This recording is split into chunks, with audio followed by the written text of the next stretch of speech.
Welcome, everyone. A bit of a different format this week for our year end show. Full disclosure, I want you all to know that I shared these 5 questions with the panel beforehand, but we did not, of course, coordinate our answers, so we may have some overlap, and that is just fine. We're happy to have overlap. Let's start at the top with what we think was the most important news story of 2025. And Mike, I'll start with you. So, when I thought about the answer to this question, I wanted to think about sort of what was in totality had sort of the most impact and maybe even the longest tail as well. So, I think the most important story is the Trump administration's immigration enforcement, border enforcement, and deportation policy. And as big and blanket as that is, I think it incorporates a lot. I think the first thing to think about is it is more than anything that the Trump administration has done in its first year.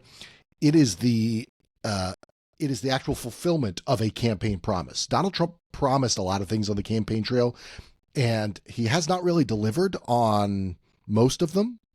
But this one he has. This is something that he has sort of done exactly what he said he would do and more. And we've seen that from, the actual executive orders in the first week that he was in office, all the way to the beefing up of border security, the mass deportation push going into these cities like Los Angeles and Chicago, Charlotte, North Carolina, where you have CBP and ICE out there rounding up people. There's the whole story of what to do with people that have been deported. And we've been, there's a lot of talk, even just this week, as 60 Minutes has spiked a story potentially permanently, potentially not, we don't know, about that El Salvadoran prison that a lot of those people who we were deporting were sent to. And also, it's a story about the sort of political ramifications of that. There was a poll from CBS News this week, I think late last week, Trump's approval trends among Hispanics. In February of 2025, 49% approval, 51% disapproval of Donald Trump among Hispanics. And that is basically as sky high as you can get for a Republican. In December this month, that same CBS poll, just 29% approval of Donald Trump, 71%. That's a 42-point difference and a 40-point swing against Donald Trump. If you look at the sort of political state of the Trump administration, a lot of reasons why people are disapproving of it, but you've got to include this one. So it's got to be that. Yeah, I mean, I think that if we were to ask anybody listening today, or people who do what we do for a living, or people who cover the White House, or people who pay attention to this stuff casually, I don't think there's any question that would have to be, if we ask people for a top 5, at least in the top 5. And I think, Mike, you've made a very good case for why it ought to be considered number 1. Megan? This is a story that sort of just popped, hasn't gotten a lot of coverage yet, but it looks like China has basically managed to make a high-end photolithography machine for making semiconductors. Now, for the high-end semiconductors, more than 90% of the machines in the world come from one Dutch company called ASML. They are extremely protective of their process. The machines, my understanding is, they have to check in basically with headquarters once a day, and if they don't, they just brick them. China looks like played a long game, had workers on the inside, probably in multiple different verticals to get around that. They had a secret process, Reuters reported, where, workers had fake names. No one knew what they were doing in the building.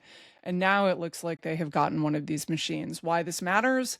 Look, if you think that we're in an AI race where it's winner takes all, where this thing is self-accelerating, doesn't necessarily mean it becomes super intelligent in the way some people talk, but simply where AIs can code other AIs, and being ahead in that race means that the other people basically can't catch up.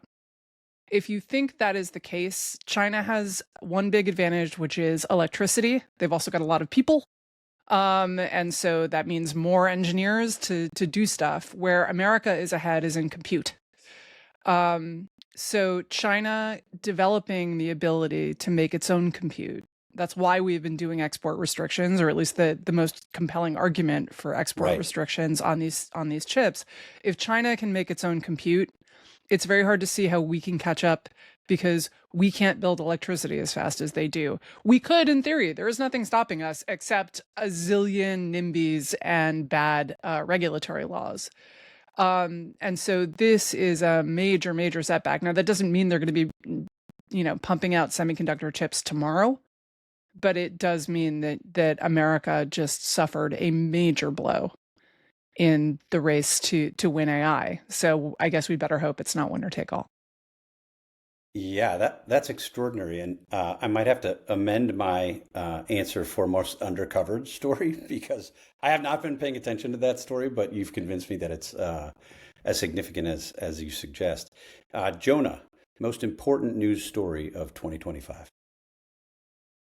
Okay, just with the caveat, I've made this point a bunch of different ways that in the past, but like the future often changes our understanding of the past, and it is entirely possible that news events in 6 months will make it seem like something that seemed like a fairly minor story. All of a sudden, we'll look back in hindsight and say, "Oh, it should have been obvious that it should have been a major story." No, that's BS. I mean, we expect you to know right now what the most important story is. No caveats. Who knew that Obama making fun of Donald Trump was going to turn at the White House Correspondents' Dinner? That's right. Was going to turn into such a consequential story. That's right. But your harangues and expectations roll off me like water off a duck, Steve. So all that said, I think we're going to look back on 2025 as the year that the climate consensus, not in terms of whether climate change is happening, but how to respond to it, completely fell apart. It's a moving date. I'm sure you can find some symbolic thing in 24 or 23 or 22, but if you just look at the broad sweep of things, the EU has just punted on its, it had planned to basically get rid of internal combustion engines by 2035, and now they're like, never mind. You're seeing coal power plants and gas power plants look much more attractive in a lot of places in the U.S. and elsewhere, just to maintain the capacity. A lot of this is driven by the AI stuff that Megan is talking about. We didn't go to the big climate conference, meaning the United States. And you can go down a long list of backlashes about high energy prices, particularly in Germany, with like these crazy policies that make home heating crazy expensive and all these kinds of things. And I think it maps over the broader sort of populist nationalist backlash stuff that we're seeing in the UK and throughout the West, really. And none of those movements are going to be climate change, let's throw a wet blanket and switch entirely to solar. The irony is that solar is actually now becoming a competitive thing in its own right, which I know is frustrating a lot of people. So I think when you think about what the international order looks like, and the international economic order looks like, when you remove the peer pressure to do this sort of fundamental reorganization about climate change, it just makes things in one way look a lot more normal, but another way a lot more sort of unpredictable. And I think many of the things the Trump administration has done to dismantle the scientific work on climate change has been outrageous, like getting rid of stuff that measures CO2 and whatever in the atmosphere. Like, we should know that, because we should know that whatever you think about climate change. Some of that stuff I think is just pure vandalism, but I also don't think all of it can be restored. Not to the status quo ante. I think the center of gravity on this stuff has just moved, and I think the inflection point came in the last year. I really hope this means that this issue is going to be less stupidly polarized, right? Mm-hmm. I drove a Tesla across Washington State a couple weeks ago, and it was great. Charging was a little nerve-wracking in that I was worried that something would go wrong. Nothing did. It was great. I went in, I had a coffee, it charged, I came out, I went on with my day. And I think, there are still lots of wrinkles to be ironed out, but this shouldn't be a political issue. Who likes smog? Who likes internal combustion exhaust? Who likes noisy vehicles? I mean, people in them and like car enthusiasts, but most of us. I like noisy muscle cars Sure. But I'm like, it shouldn't be about banning them. It should be about like, this is a cool product that solves some problems. It does make long range trips a little more challenging logistically at the moment as we build out the EV charging infrastructure. But on the other hand, when was the last time you got to gas up your car at home overnight while you slept? Mm-hmm. Right? This is true on solar and wind. Why people? It's one thing to not want to subsidize it or to quarrel about how much we should subsidize it. It is another thing to just be glad that we're killing solar projects because you hate the environmentalists, which has been a real issue. And so on and so on. On the environmentalist side, the polarization against nuclear, totally ridiculous. Right? It would be nice if, as environmentalists realize what a complete dead end the whole degrowth strategy is, if they stopped being so like, I am taking away your toys, you will eat the mulch and like it, and started promoting actual solutions like nuclear, like renewables in lots of cases, like EVs that aren't jammed down your throat, but that we enable by, for example, reforming permitting for electric vehicle charging stations, then I think conservatives might be more amenable to like, yeah, I guess I actually don't like pollution. It's not my favorite. And I hope that this means that we are actually looking forward to a better, less like, what's really important is that I hate you and your way of life kind of political debate over this. I'm gonna short civility in this discussion. That's my position. If we're getting to the point where facts matter more than emotions in our political arguments, that could be the story of the year. Actually, yeah. Well, the big not news saying we're there story yet. of the year. No, I agree. I mean, look, I think we've seen, just in the past several months, we've seen some progress on that score where some people who I think we would have long regarded as climate alarmists have kind of stepped back from that and said, well, okay, some of the things that we warned about didn't come to pass, and it's worth taking a second look at this. I do hope that it occasions a smarter, more thoughtful discussion of this. I have to say, just listening to the three of you with your answers, I think we need to lead this show at this time next year by revisiting these three. Actually, not as a sort of, you got this right, you got this wrong, but I think that'd be really interesting just to see where we are. Totally. And I do want to clarify something that I think I didn't say and I should have said, which is that this machine that the Chinese have, it's a prototype. They have not, as far as we know, produced any chips with it. So maybe we'll come back in a year and be like, well, actually, they couldn't make it work. And then Megan will have egg all over her face, and it will be the most gloriously joyful egg I will ever wear. So that's good. I'd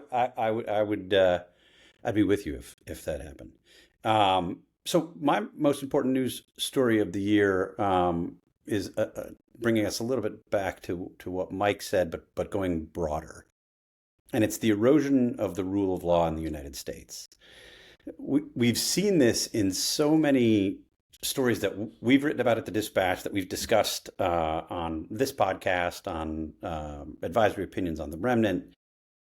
But whether it's the blatant corruption of the Trump administration's personal deals, all the deals, the undisguised targeting of political enemies by the president, who goes out in public in speeches and brags about his targeting of his political enemies by government entities, prosecutors, etc. The nakedly political pardon regime we've seen over the last year, beginning with the blanket pardons of the January 6th attackers, who showed, many of them, zero contrition. There was no question that they had done what they had done. We saw them on video doing it. But they were pardoned largely because they did what they did on behalf of Donald Trump. I think you can extend this argument to the unapologetic quid pro quos in foreign policy. If you look at the Qataris giving us a plane for potential Air Force One to permanent security guarantees, we will give you something like what we've provided NATO. We've seen this I think pretty dramatic erosion of the rule of law, and it's so hard to keep up with on a day-to-day basis. I think there's just a scramble of people who cover the White House, cover politics, cover these stories generally on a day-to-day basis. It's so hard to just keep up with that putting it in proper perspective, I think is virtually impossible. I think it's hard to know, to Jonah's point earlier, just how significant this erosion has been, but we're seeing it on a near daily basis. There are stories, they're good reporting about it on a near daily basis. And I think, it's contributing to increasing questions about the impartiality of justice today because of the stories that we're seeing, because of the things that come out of the president's mouth. But I don't think it's at all possible to assess the longer term damage to the rule of law and to our sense of the rule of law and to sort of the collective American experiment that we're seeing. And I don't think we'll probably even be able to appreciate that at this time next year when we revisit Hey, some of Steve. these stories. Yeah. Steve, I have a question about that, because the Trump administration and certainly its allies seem to act as if nobody cares about this, right? I would say that they seem to be doing all the things you're talking about with impunity. There's nobody's going to come after them. Yeah. They're not going to face any political retribution for it. I'm curious if you think that's the case. You describe how sort of it's impossible to kind of distill it and follow it all.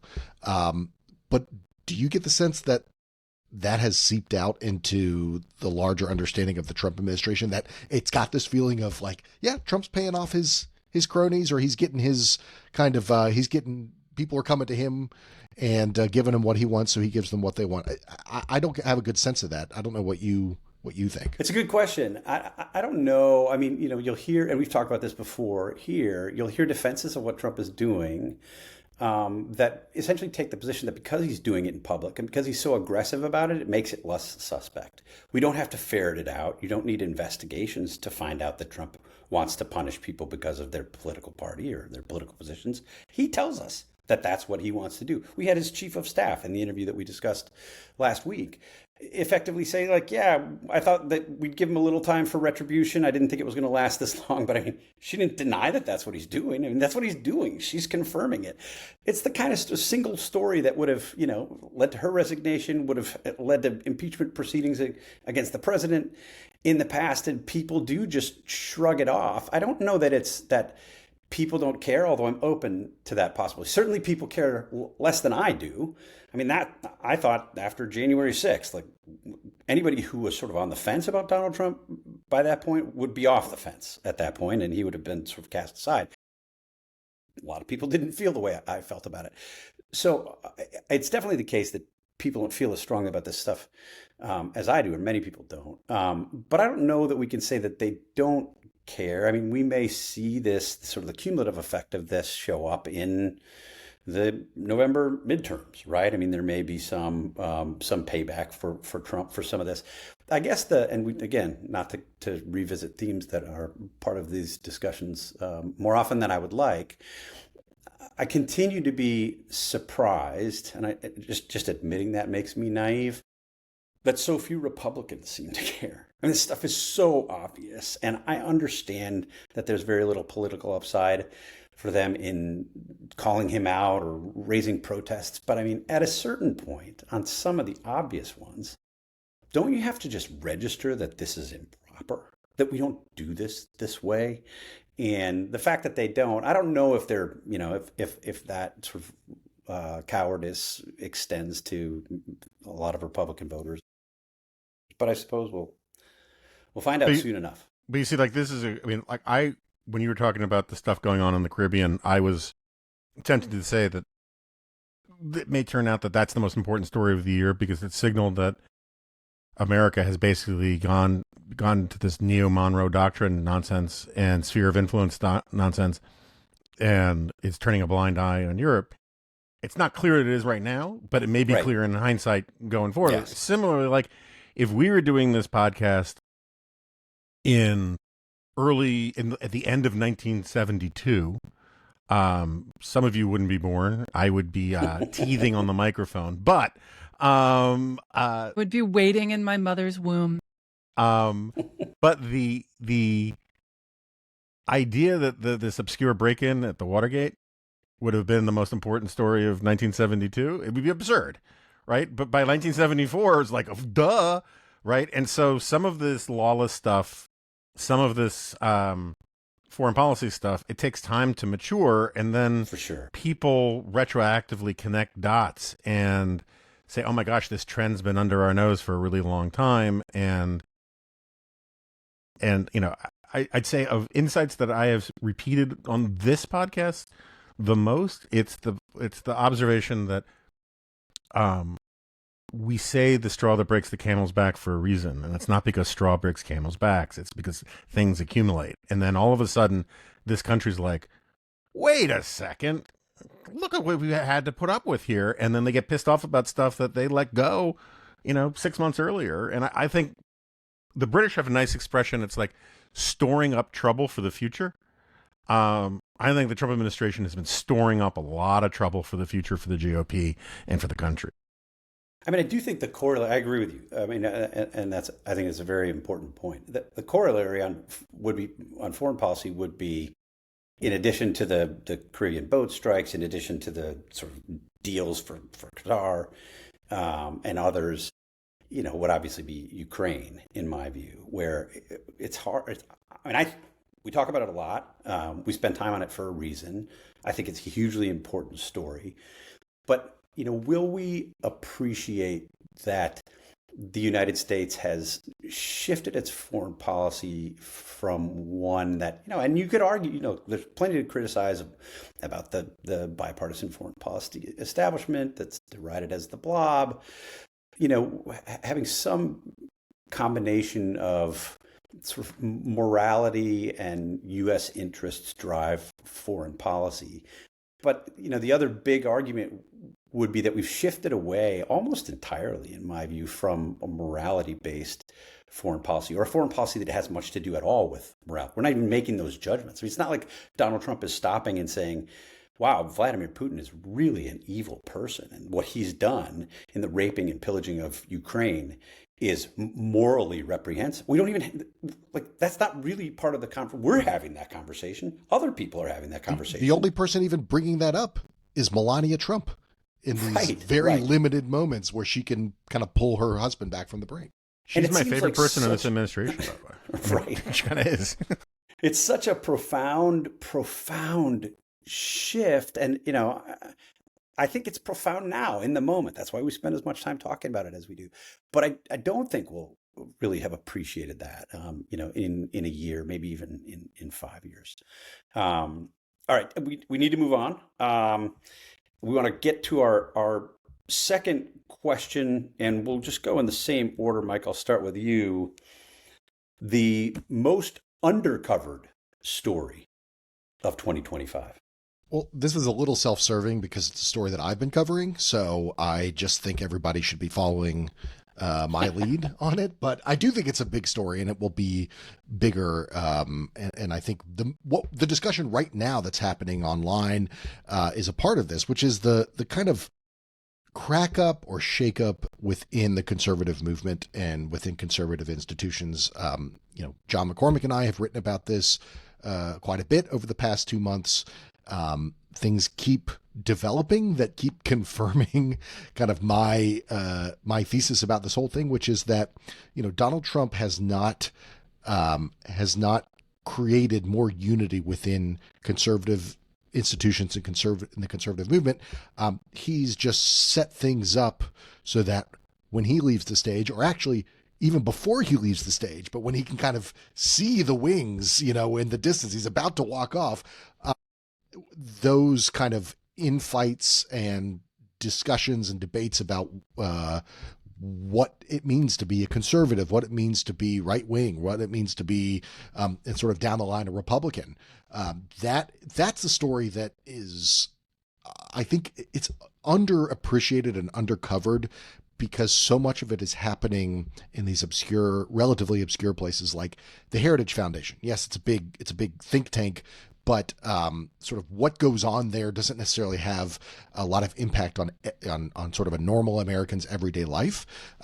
But it's happening there. It's happening in the Intercollegiate Studies Institute. It's happening at places like Hillsdale College. It's happening in local Republican parties and college Republicans, and all of these places where conservatives are sort of trying to figure out who they are and what they stand for. And some of those people are arguing for is getting pretty ugly. And I just think it's a story we should keep following.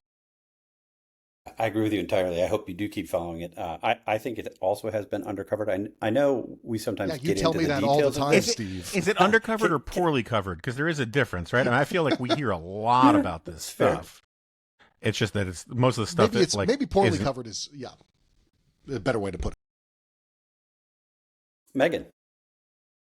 I'm gonna keep on the techno-futurist theme and say that I think the most undercovered story this year was autonomous vehicles, given how far they've come. And it's not actually that the vehicles themselves have made huge advances in the year, although it's more that Waymo, which is the leading company in this space, in that they've been operating a robotaxi. They keep expanding. They've been trying to expand to DC and have been blocked by some combination of our city council transportation committee or DDOT, which was supposed to produce this report and do rulemaking, and they just didn't. And then they've had years to make this report. And then they announced, when people asked them where it was, they finally announced, oh, well, when Trump cut our money, we didn't do that report. It's like, really, it just, you've been working on it for years, but then Trump cut your money and you were like, why would we embrace the technology of the future? I think this story is undercovered because the safety profile is incredible on these things. You were talking about like 5-fold reductions in serious accidents. And not only that, when you dig down into the accidents, as Tim Lee, who, full disclosure, personal friend, also writes the fantastic Understanding AI newsletter, he dug into the actual crashes, and it's basically they're almost all the fault of the other driver. And people now, the Washington Post editorial board has, I should say, done some fine work on this topic. But in general, people are not paying attention to what a big deal this is. 40,000 people a year are killed on American roads. If you could take that out of the equation, and we are, a long way from that. If you are terrified that they're going to come tomorrow and take away your car and make you use a robot, right now, these cars are very expensive. They have high maintenance requirements, and it's going to be a long time before they are widely deployed into people's homes. But nonetheless, every human piloted car that you take off the road is a serious reduction in the potential for accidents.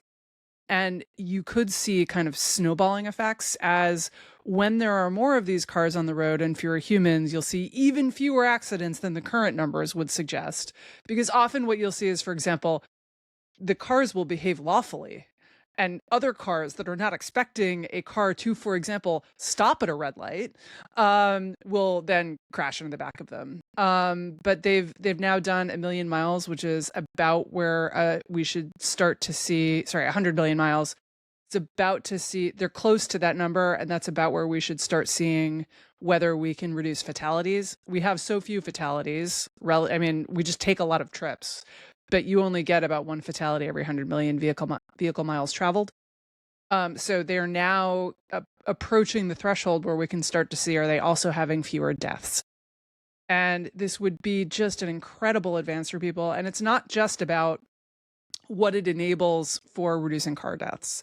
It's about what it enables for electrification, which I do think is good. And having fleets of these things, or even a car that could just drive itself home to charge, just changes the worries about range. If you think about other things it could enable, we don't even know yet the kinds of vehicle form factors it could enable. Eventually, it could do things like have convoys of trucks who can draft off of each other, which will reduce the amount of fuel needed to take them and make the trucks faster and more efficient. You can think about in some future, 20 years from now, what having a lot of these cars would mean for the ability to manage traffic congestion, right? Like rather than letting Google Maps route you, you sort of just automatically adjust to traffic conditions. Just a whole lot of stuff that can be done with this technology. It's incredibly exciting. I am incredibly excited. It's going to empower disabled people, old people who can no longer drive. Just an amazing advance for humanity this year. I'm very excited about it. And while there was some coverage, a lot of it was like a Waymo hit a cat in San Francisco. Do you know how many cats are killed in San Francisco every month by human drivers? A Waymo has killed one. And suddenly this is a front page story. I was amazed Steve didn't say not enough. I mean, I thought I thought that was coming. I don't love cats, but I don't want them to die. Jeez, just harsh. By the way, I hope. But it's amazing. It's amazing, Megan. To your point, we're here. Like this is this moment. Like I spent a weekend in Phoenix this fall, and Waymos are everywhere. And if you haven't had that experience, I think a lot of people, who haven't traveled or haven't been in a city where they're prevalent, it's hard to imagine it. And just being in the city, walking around, it's like everywhere you go, people are being picked up and ferried about by driverless cars. I mean, it's really happening. And the experience is that I've ridden in one several times in San Francisco. You feel safer in it, and you can see, sitting in the back of one, how unsafe other drivers are around it. And it totally changed my opinion about them, having ridden them. One thing too to contemplate for all the people who are like, they will take my car out of my cold dead hands, is that you could go a lot faster in robot cars than you can go in a human car, right? Because if no one's behaving erratically, and if everyone's obeying the law, you might actually be able to get traffic moving quite a bit faster than we can safely allow it to move right now. I mean, there's all sorts of things. So we can't, Megan. I feel like we got to do this because we will hear from people if we don't. I get unalloyed technophilia and how awesome all of this could be, and I, for one, relish the days where I can go to a remote roadhouse and not worry about drunk driving or drunk drivers. Like when a country where 1 in 7, 1 in 10 people, men particularly, have jobs involving driving stuff, we should at least take a second and mention that the dislocations from this are going to be politically significant and royal. We already live in an economy where men are getting, let's put it this way, feel increasingly screwed, and the amount of jobs that pay well for a strong back and physical effort are deteriorating by the day. There's going to be some pain sociologically and politically that comes with this glorious era. There is always some pain, although I will say that Boston has basically made this argument directly, and their city council is fighting basically for an ordinance that it would make it functionally impossible to operate a self-driving car within Boston city limits. The Teamsters are also pushing people to require a driver in a self-driving truck, which is what? And on the one hand, I'm sympathetic. Requiring an elevator man in elevators that are automated. And on the other hand, imagine if we made this argument about medicine. Well, if we cure cancer, what about all the hospice nurses? And what about, I feel like we can find something better for those guys to do than doing a thing that kills 40,000 Americans a year. Right? It would be good news if we cured cancer. It would also actually be a pretty significant economic dislocation for a lot of Americans. But first of all, the other thing we should remember, this is not going to happen overnight. This is going to be a gradual process. I agree with you. I just think recognizing that there'll be arguments, right? It's like if we cured cancer, anybody who said, "Oh, this is bad for the oncologists," would be pelted with rocks. But yes, and that's how we should. We found a cure for truck drivers. They now can go home and not drive trucks. The response is going to be different. Yeah, I mean, honestly, this is, in America, yes, hundreds of thousands of people die a year. This is about, I don't know, about 8%, I think. I'm doing the math very quickly in my head, but it's about 8% of that. And so we should pelt people with 8% of the raw.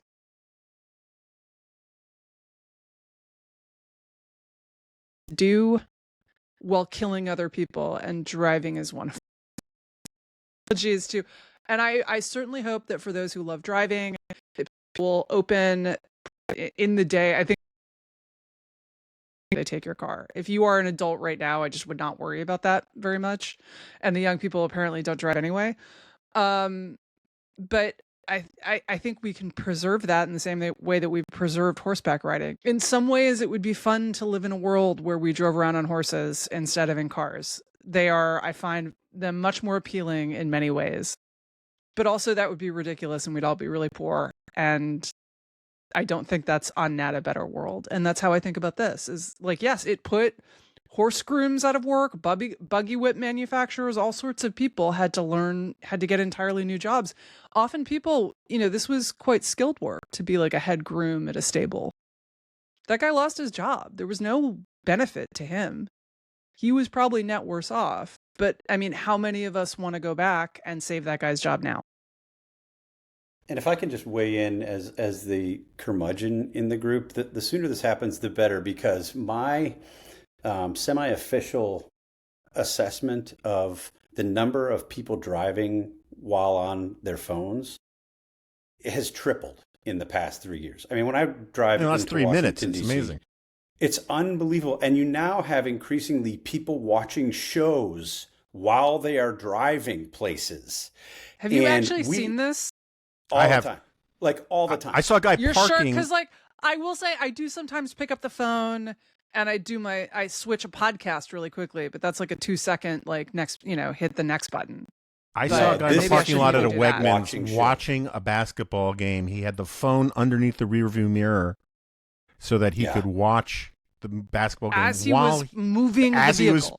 As he was like backing into a parking space. It was so people aren't even pretending anymore. They will just have the phone out as they're cruising down the highway. I just did, as it turns out, let's see, it was only 18 hours and then 17 hours. So 35 hours of driving in the last 4 days. And the number of people who are just driving with devices out like they're reading a book is extraordinary. And I know that makes me sound like an old man, and maybe there's reason for that. No, you can't watch anything but the road while you're driving. It's incredible. It is incredible. That's what you think, Megan. Okay, we need to move on. We need to move on. We've got 3 more to hit. Maybe this is a question where we can spend a little less time, because I want to know who. I didn't get asked this question, by the way. You're just skipping, but that's fine. If you want to go on, that's fine. Oh, the most undercovered. I'm sorry, Jonah. It's all right. It's all right. That's how undercovered it is. I did. You don't even give it the time of day. Wow, I did. People even saying it's undercovered don't get to talk about how it's undercovered. No, Jonah, please weigh in. I'm very sorry. Let's make it like episode 11 of the Remnant, and like we'll never know what Jonah's undercovered thing was. I'll just very quickly make the point. We don't have to follow up on it. I say this personally because I kind of stumbled into it about how important it was. The Chinese-Japanese diplomatic crisis of the last 90 days over Taiwan is really undercovered. I have not, I do a lot of CNN punditry these days, so I'm also watching a lot of that stuff, in the green room or like whatever. I haven't seen an ounce of analysis about any of this. And tensions between Japan and China are pretty fraught right now. And it's largely over statements by the new prime minister about Taiwan.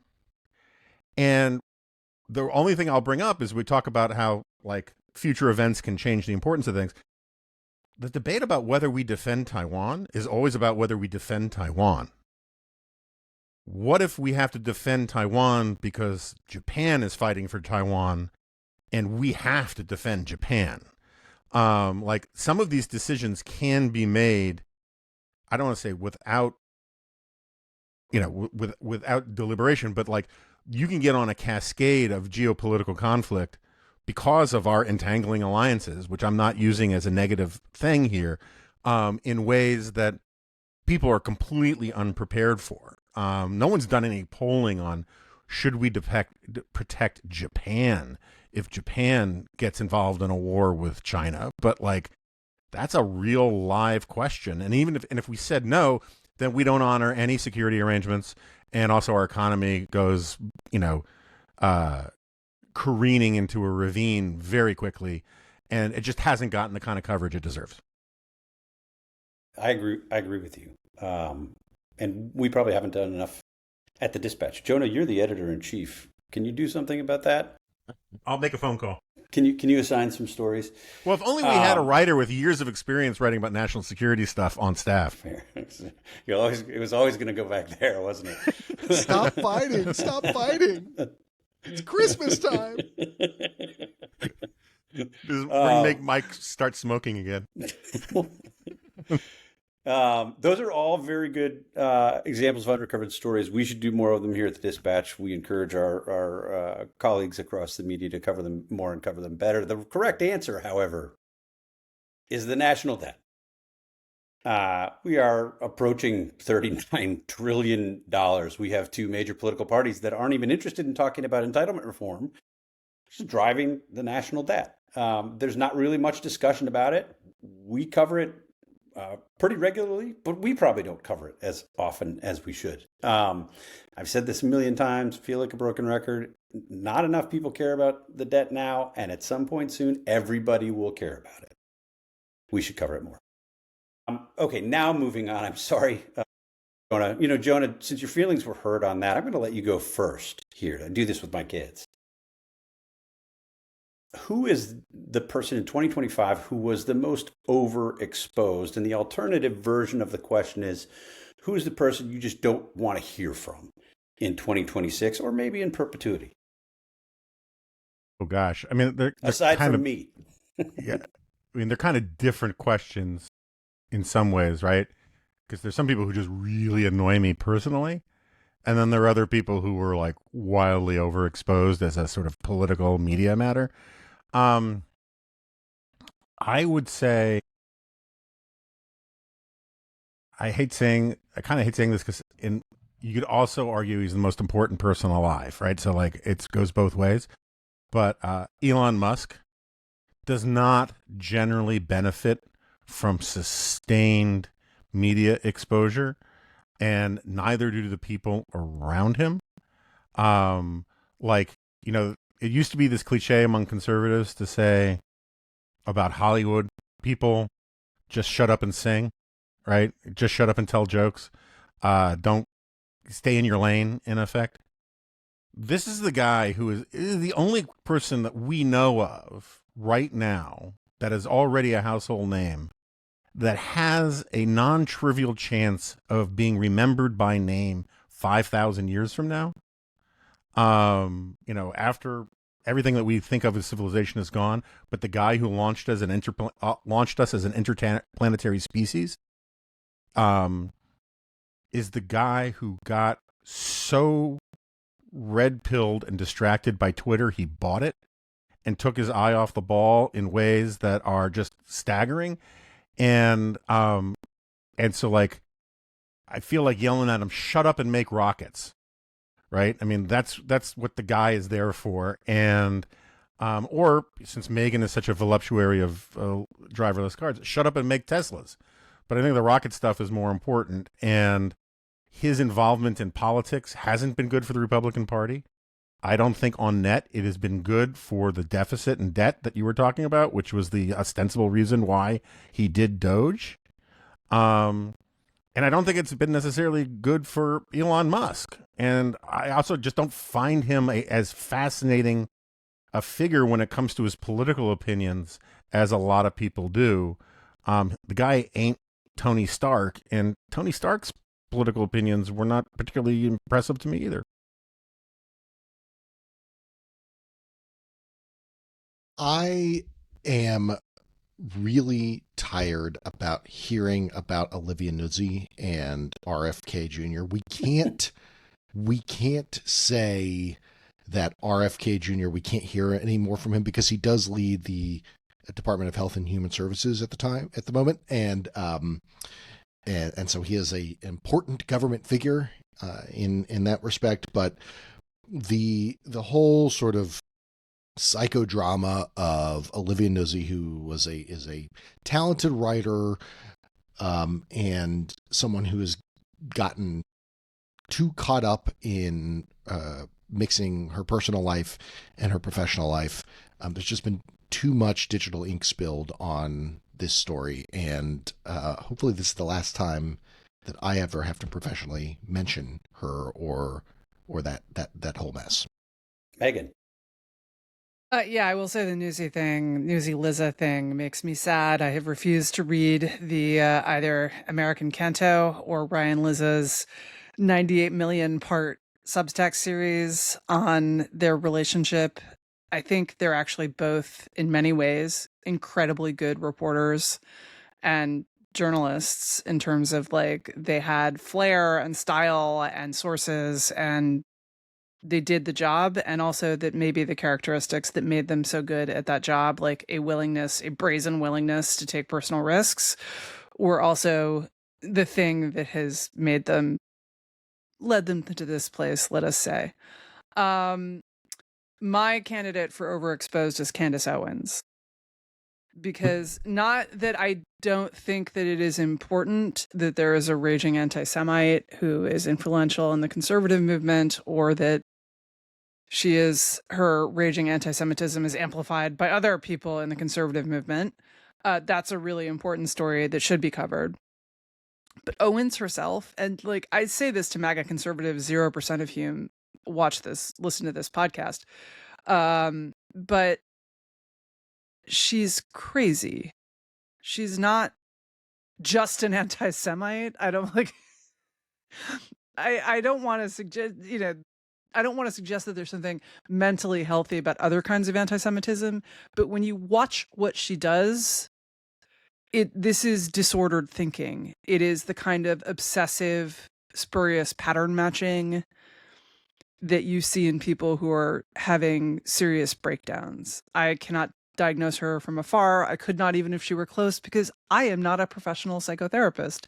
However, I think there is something really, this is kind of Kanye West stuff. There is something deeper going on. Tucker Carlson, what he's doing is vile and despicable, but he is sane, just making evil choices. She is in some other category of, her stuff about Brigitte Macron, where she is claiming that she is a man and now being sued for it and doubling down on it. And all of this, like when you watch it, it's like watching people who have a problem, who are muttering to themselves as they accumulate, and then the CIA, you can see it was the CIA because I read this, the ingredients on this can of corn, and they're sending secret messages. Although actually I will say that it turns out, I guess, that the CIA was in fact running a Star Wars fan site. See? That was where informants could pass information through the fan site. So like, I guess I don't want to feed any of this. Not so crazy now, is she? Wow. I guess. Is that how we got plans for the exhaust ports on the Death Star? Yes, the CIA. Boffins had to die to get that website set up? Yeah. So I just think even if you want, I guess this is not going to be taken well in the same way as when I tell the left that Blue Sky's not helping them, and they're like, obviously Blue Sky must be the best thing ever because Megan McArdle hates it. It's like, no, it's really not helping you. Also, if you look at the data, the site is slowly bleeding to death and is not going to be around for that long. But I'm going to issue this advice anyway, which is that having people like that who are not just bad or as you would good if you are a white supremacist and raging anti-Semite, but having people who are crazy, they will eventually blow out in some way and take you down with them. It only ever ends one way, because the craziness is not controlled. It's not strategic. It is totally sincere, and it's going to go wherever it goes. So anyway, I would like I would like her to get some help, actually. And then I would like to hear from her when she comes back and is like, I now realize that the anti-Semitism was a symptom of my mental health problems and then recants it and tells everyone why she was wrong. But I'm not holding my breath for that. Yeah, the reinvention narrative leads nicely to mine, and we won't spend much time talking about her because mine is Marjorie Taylor Greene. I don't need to hear about her. I don't need to read about her. I don't need to hear from her. And I certainly don't need to hear from resistance types who are now embracing her and lionizing her because she's saying some negative things about Donald Trump these days. It's preposterous. She's overexposed. I've already said too much. Let's move on. On that, just because it does show how some people are incredibly cheap dates politically. Yes. That if you just change one position that they really, really care about, all of a sudden you're a hero. And I have to say that even repertorial mainstream journalism thinks that story about Greene is so much more interesting than it actually is. Totally right. Absolutely right. Okay, next topic.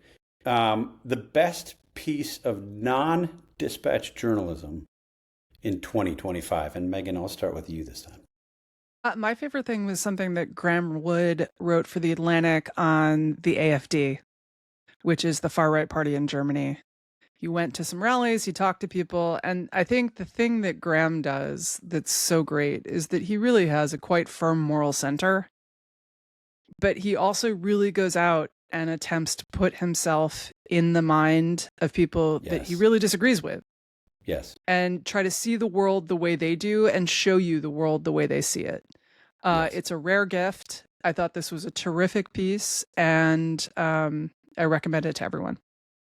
We will put all of these pieces in our show notes. Jonah. Yeah, so I was going to actually say the New York Times, which they wanted a Pulitzer for explanatory journalism about Afghanistan. But I got to say my favorite piece of the year was also a New York Times piece, favorite non-dispatch piece of the year, which was the retroactive autopsy of what happened to the Sierra Club. Insofar as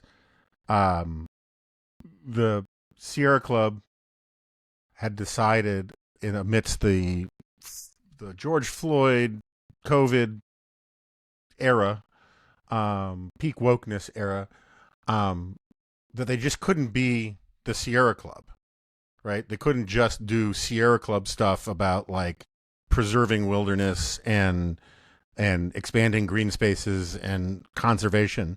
They had to be full spectrum, fat burger progressive on every single issue.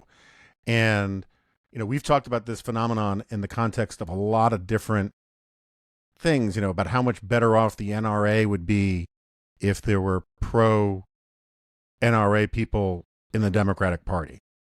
How much better it would be for American capitalism if there were more Democrats, if support for sort of conventional Chamber of Commerce policies were in both parties, right? If you want to protect a mainstream basic issue, is you want it to have broad bipartisan support in some way.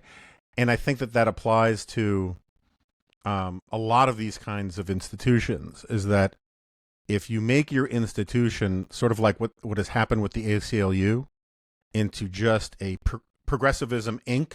kind of thing, then you are only as popular as your least popular position. And you start roping in you start shackling politicians and all sorts of things. You know, people forget, I brought up here maybe last week, but like the reason why Kamala Harris got into so much trouble with that, you know, she's for they, them, he's for you stuff, is that the ACLU demanded that she fill out a questionnaire along with all the other Democratic candidates in 2020. And one of the questions was, do you support government-funded transgender reassignment, you know, transgender surgeries for illegal immigrants and for prisoners? And like, that's not what the ACLU is for.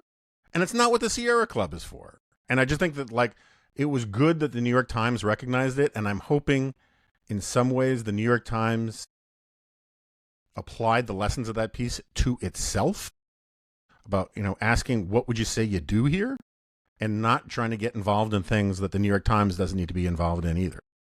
It has been really remarkable. A close runner-up to my favorite Graham Wood piece was the Nick Confessore piece on Chase Strangio and the ACLU, and how they basically allowed Strangio to pursue this strategy that really backfired.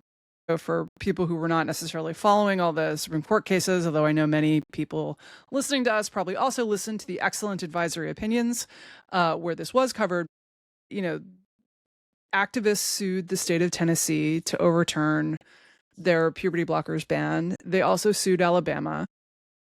Alabama, for a state AG, had the best press operation I've ever seen. It was amazing. And one thing that they did was they got a ton of discovery, which then turned up in the Tennessee case, which went all the way to the Supreme Court. And just did unbelievable damage. A lot of what we know about how bad the epistemic process on trying to figure out whether these treatments are good and help anyone comes from that Alabama case. These were phenomenal. This is possibly the worst own goal I can ever think of in constitutional litigation history, which is not to say that it is. I am unlike David and Sarah, not an expert on this, but they did such damage, not just to themselves legally. They pursued a case that it was pretty clear very early on, 0% chance they were going to win. Right, the minute that Joe Biden didn't get re-election, that was the end of it. And even if he had, he could not, he would have had to expand the court in 3 weeks, and that was not going to happen. And so the court upheld the ban, set them up for other bad things to happen to their goals in the future, and they produced bad discovery on these cases that they were bringing. Just terrible, terrible, terrible for the ACLU, for trans rights. And the Nick Confessore did this incredible piece for the Times on it. And I was reading that, I was like, would this piece have run 3 years ago? Right? And maybe 3 years ago, not 4. Yeah. It would never have gotten through editorial 4 years ago. We will put that piece as well in the show notes. And just to echo, Megan, your point about Graham Wood, he is unparalleled at putting himself in a position to understand. He's so remarkable. You know, I have a list of writers who I need to kill in order to not feel bad about myself, and he's near the top of it. Yeah. I'm not actually going to do it, to be clear. How he did it. What he does so well, which you specified, I asked him how he does it because I'm not good at it. If I find people that odious, every part of me wants to not engage them. I do sometimes for reporting purposes, but I fear I don't do it as well and as convincingly as Graham does. He's terrific. What did he say? Mike, what's the secret? So I don't. Hey, don't leave us actually hanging. No, well, I don't think Graham knew that this would potentially be shared for public consumption. Sorry. Okay. But I don't think he would object to me saying, basically, be a really, really good listener. And we got into a philosophical debate about sort of judging sources and not judging sources. And I tend to, if I'm sitting across from somebody and they're lying to me about something, and it's obvious that they're lying to me, and I'm sort of insulted because they're lying to me, it's virtually impossible for me to not let them know that. Like, I want to say, like, you're so full of shit. Like, I know that you're full of shit. Like, don't do this to me. It's insulting to me. It's degrading to you. And, I think it takes real restraint to sort of nod your head along or ask the next intelligent question, seeking some additional insight for why there is this lie. And it was a fantastic conversation. So my only problem with all this shows up is in like, his thing. I'm pretty friendly with Graham. I think he's a unique talent and all of that. The problem with this, he's such a good listener stuff, is that when you sit there talking to him and he just sits there quietly listening to you, you wonder, does he think I'm as crazy as like one of these Taliban guys that he talks to? Because he's just listening. He's not responding. I'm trying to bait him. It's very disorienting. It's good. I mean, I would think you would like that. Just a one-sided conversation where you get to do all the talking. I mean, it's basically like a ruminant, but with an every audience. Friday on the Remnant podcast. That's right. What I do is I have a little portrait right behind the camera on my computer of Graham, and I just do the ruminant straight to him. Very smart. That's good. Graham is going to be so disturbed when he listens to this podcast. Mike, best piece of journalism In the Dispatch. Not in the Dispatch. The New Yorker's Antonia Hitchens wrote a story, a profile of Howard Lutnick. I think the headline is Donald Trump's Tariff Dealmaker in Chief. And it is an example. There were so many good pieces this year, but this one just keeps sticking out to me because more from as a practitioner of writing and reporting, I loved to read this story and pick up, as we were just discussing, pick up ideas about how to do it better. She does a fantastic job. She spends a lot of time with Howard Lutnick, who's the Commerce Secretary, and was all over TV, cable news this year, talking about and defending Donald Trump's tariffs. She spends a lot of time with him and observes and sees and hears things that just make for great profile writing and magazine writing. And you should absolutely read the whole thing. There's a couple of moments where she's kind of with Howard Lutnick at some conventions or conferences. There's one where she's like walking away with Howard Lutnick from a green room. There's a CEO of a very big company, which she does not name, lingering and waiting for Howard Lutnick and like getting having a discussion with him. And this is what she writes. As he clasped Lutnick's hands, I heard him say something about a supply chain issue and $2 billion. Lutnick, who had just wrapped up a panel discussion, was already running 10 minutes late for an evening reception at the White House. They would settle the matter later. Lutnick held out his iPhone with the screen facing down. Take a picture, he said. A sticker with Lutnick's phone number and email address had been printed with a label maker and affixed to the back of his phone. The CEO snapped a photograph. I mean, that is an anecdote that a writer just dreams of, and the story is full of them. There's one where he's talking with it's something called the Hill and Valley Forum, which is held in D.C., and lots of different policymakers. And Lutnick is waxing about the trade deficit. When I have a trade deficit with my barber, he said, saying that was unfair. I have a trade deficit with my grocery store, right? I just buy stuff from them. That's ridiculous. And that this was supposed to be a defense of tariffs. And she sort of describes the audience as being, these are like sophisticated economic and business folks who are like very confused. But he was like doing the same shtick in front of them as he does on cable news to kind of hawk for Donald Trump. It's great. It's terrific. I love a profile where somebody spends so much time with them. They get all of their little personal tics and great anecdotes that you'd never get otherwise. It was just a masterclass. I loved it. It's funny. I remember reading excerpts of the piece when it ran, but I don't think I ever actually read the piece. So I will go back and take it in. My entry is from Derek Thompson at The Atlantic, a piece that he published almost a year ago called The Antisocial Century. And the Subhead is Americans are now spending more time alone than ever. It's changing our personalities, our politics, and even our relationship reality. And it's a big, long thumbsucker piece that combines on-the-ground reporting with social science research, looking at long-term trends. It's certainly the case that Derek Thompson is not the first person to recognize this fact or write about it. I mean, Robert Putnam's Bowling Alone, it's an entire book looking at some of the same phenomena. But I thought this piece, it was one of these pieces that you read and it changes the way you think about something. I had long thought I'd read Putnam. There was a drift away from socializing, away from friendships, particularly away from male friendships. The pandemic accelerated this. I mean, this was sort of the slow drift and kind of isn't this interesting thing that we're seeing? And I think this article made it pretty clear that it's something that has to be really reckoned with, and that it might require some real societal pushback. And you can imagine all of the things that contribute to such a thing. But one thing he wrote in the piece is that self-imposed solitude might just be the most important social fact of the 21st century in America.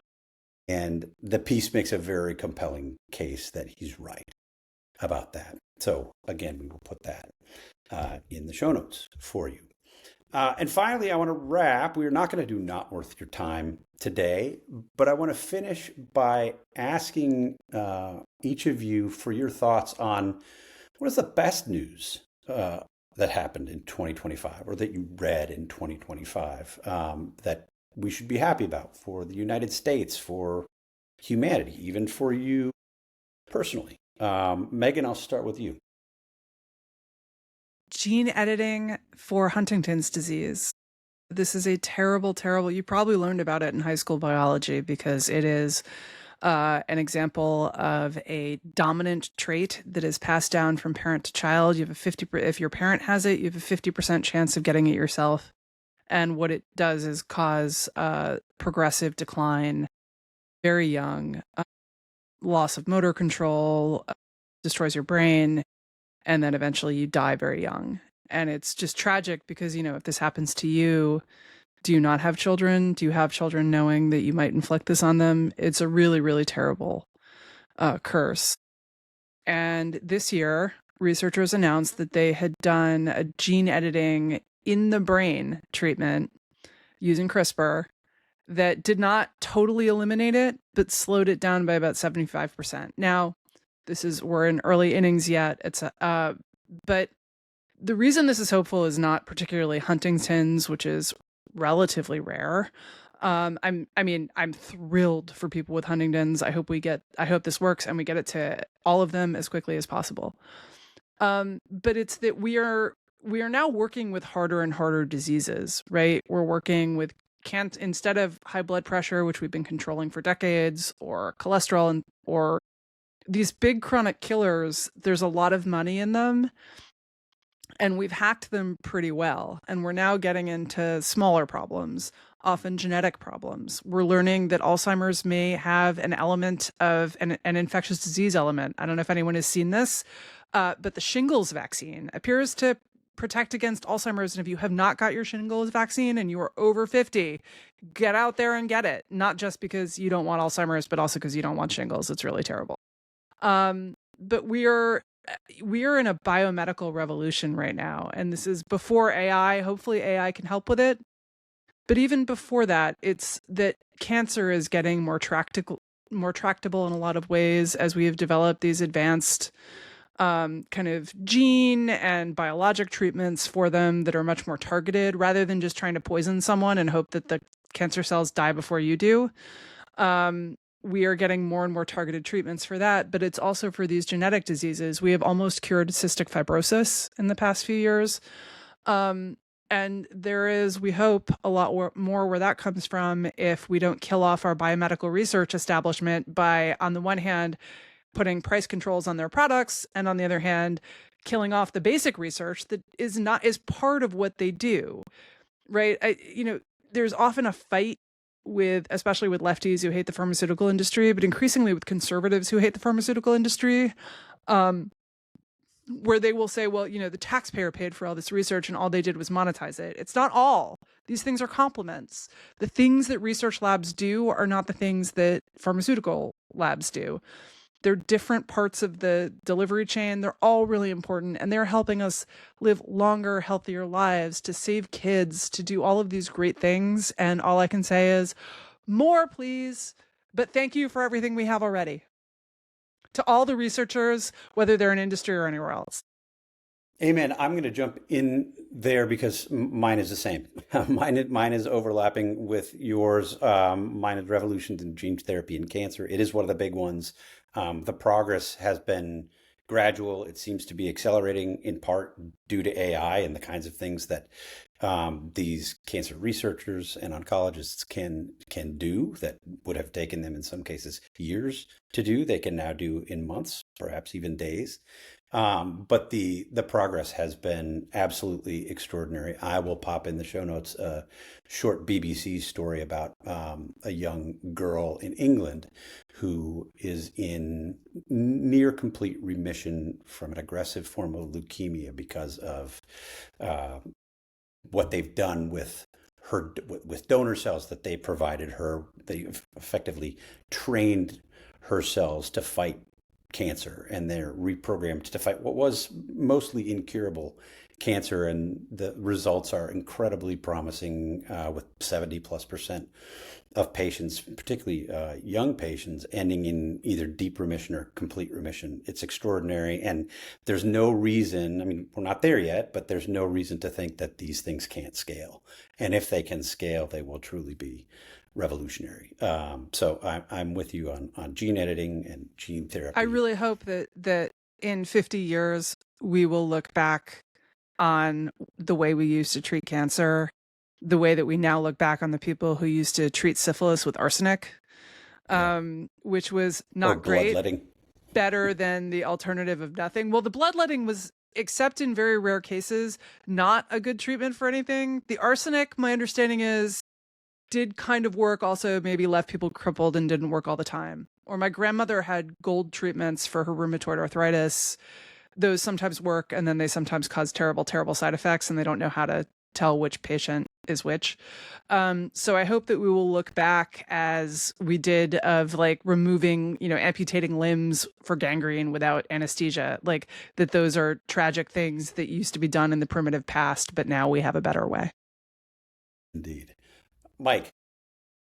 I'm going to take some personal privilege here and just say there have been a number of births and pregnancies in my circle, people that I love, people in my family and friends.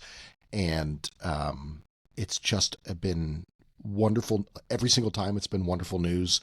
And it just warms my heart. And it's a reminder that, for all the things, people like to talk about how terrible things are in the world today.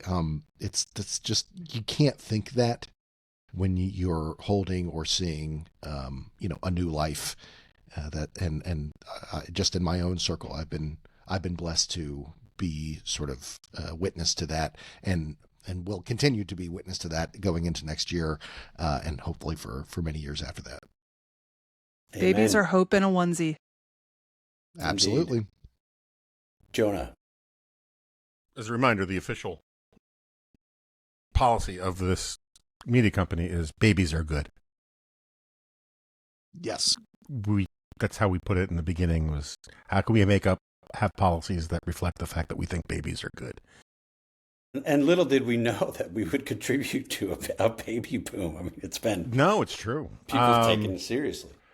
So I like Mike's correction or qualification that a lot of the most important stuff is happening outside of, also going with Megan and Steve's stuff, outside of the realm of politics and whatnot. I think you could point to a whole bunch of good trends, fentanyl deaths continue to trend down, homicides continue to trend down. The I know that this is something that concerns all Gen Xers who are fed a steady diet of fear mongering about it. The ozone layer continues to, the hole in the ozone layer continues to shrink appreciably.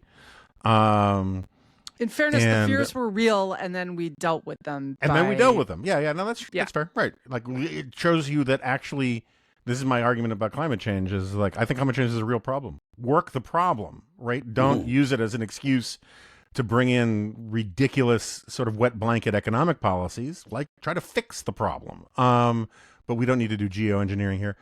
I will say, as someone who is been required to do a lot of talking and writing about politics in 2025, I'm tempted to just say the best thing about 2025 is it's almost over. But I will say that, continuing on a theme here, that I think this is the first time in 10 years, other than right around January 6th, where I don't feel like a fool for saying you can see the post-Trump era on the horizon. And I don't think that will solve everything. I don't think he's the cause of or source of all of our problems or anything like that. Some things will get worse with whoever replaces him, including conceivably his vice president. But Trump has been singularly able to contrive an environment that makes serious arguments feel like a sucker's game. Like, you're the idiot for trying to have a real argument. And I don't think anybody who can replace him on the right can sustain that in the way that Trump can. And that, I think, is actually a really good sign of optimism for, not to get all froofy, but of democracy and the future of the country. Because another way of saying that arguments are going to matter again is to say that to some extent reason is going to matter again. And I don't mean the magazine, which is a wonderful magazine. I mean the actual concept of reason. And so I'm entering 2026 a little bit more hopeful, because you can kind of see how this is going to play out. I would also like to add that I am entering 2026 more hopeful because I joined the Dispatch family this year, and it's been very exciting for me. And thank you all for having me. And I am looking forward to more in 2026. We are thrilled to have you. As you know, this was a long courtship, and we're glad that she finally said yes. I stood outside the Washington Post with that boombox over my head for years. It was a good look. Right. It was a good look. Thank you all for joining us. We have only one podcast episode this week. We will have one podcast episode next week, so we hope you will join us for that one as well. Happy holidays, everyone.